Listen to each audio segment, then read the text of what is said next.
What's cracking? Today on Big Builds, we're taking delivery of the Police Charger.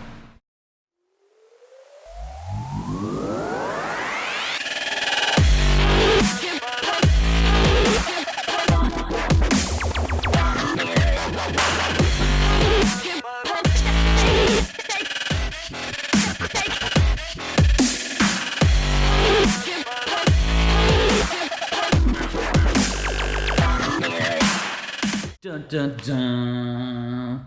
Check it out. So this is how I got it. It's covered in dirt and salt and whatever else was on the roads. I won this at auction for $4,100. It's a 2016.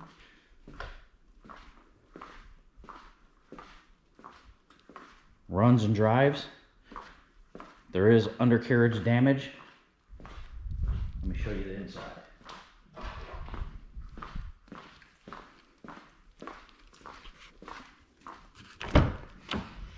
Boom. Inside's pretty clean. No rips, no tears. So what's interesting is the front has cloth and the back has leather. And I'm wondering if they didn't have like a bench back here and then these were the stock seats and they put them back in. Little cigarette there for you to smoke.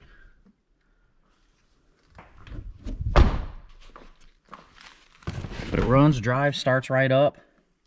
Everything turns on, but it does have a little bit of frame damage underneath actually.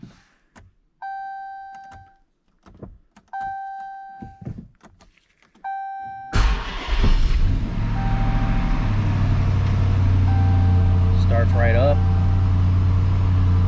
The good thing is there's no airbag light because no airbags went off. There's a couple stability control things off there. You know, some stuff got wrecked in the front.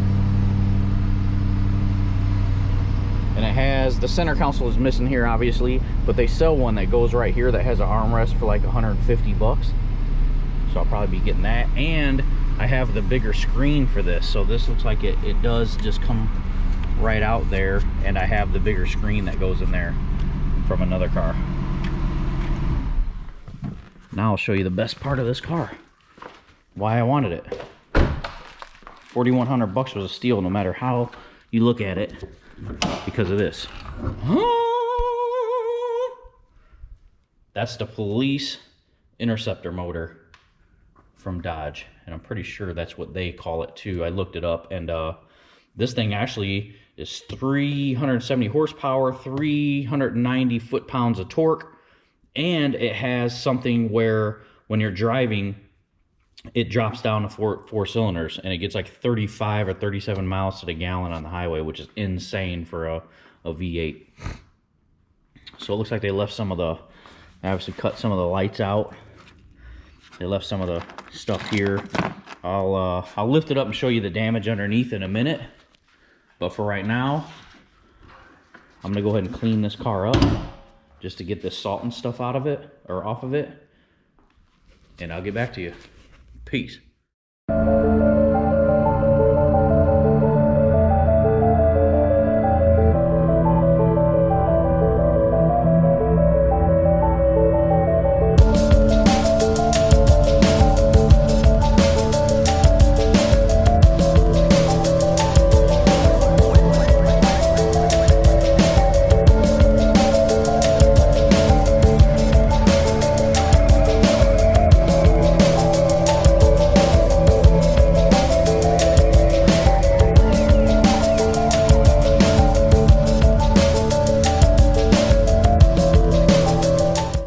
What's cracking?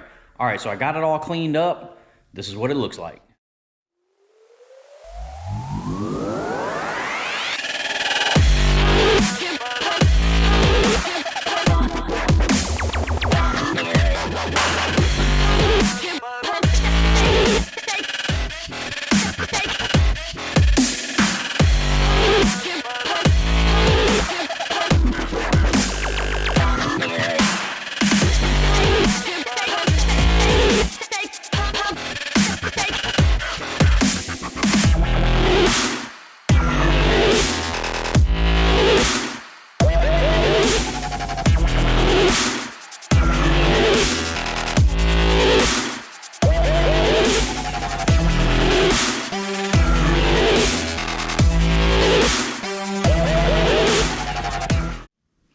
so let me show you guys the damage underneath.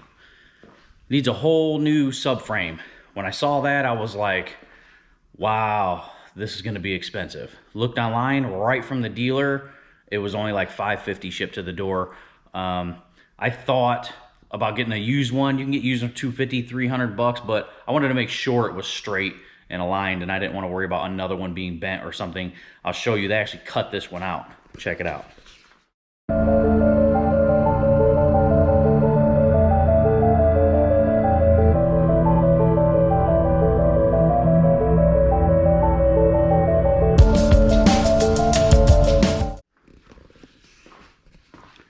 So check this out. Obviously all this was damaged. I don't know if the radiator and condenser are good, but I'll probably go ahead and replace them because they're only like, you know, $120 from the pair, brand new. May as well replace them. It looks like it needs the whole shroud that holds it, because that doesn't look like it's in there. And then here's the damage. Check that out. The whole subframe is cut out. There, and right here. They literally cut all that out. So it was, I mean, from judging from that, it was damaged, like, and it was pushed up in here, and they were trying to figure out what was wrong. And obviously, if you can see, under here, there's really nothing wrong.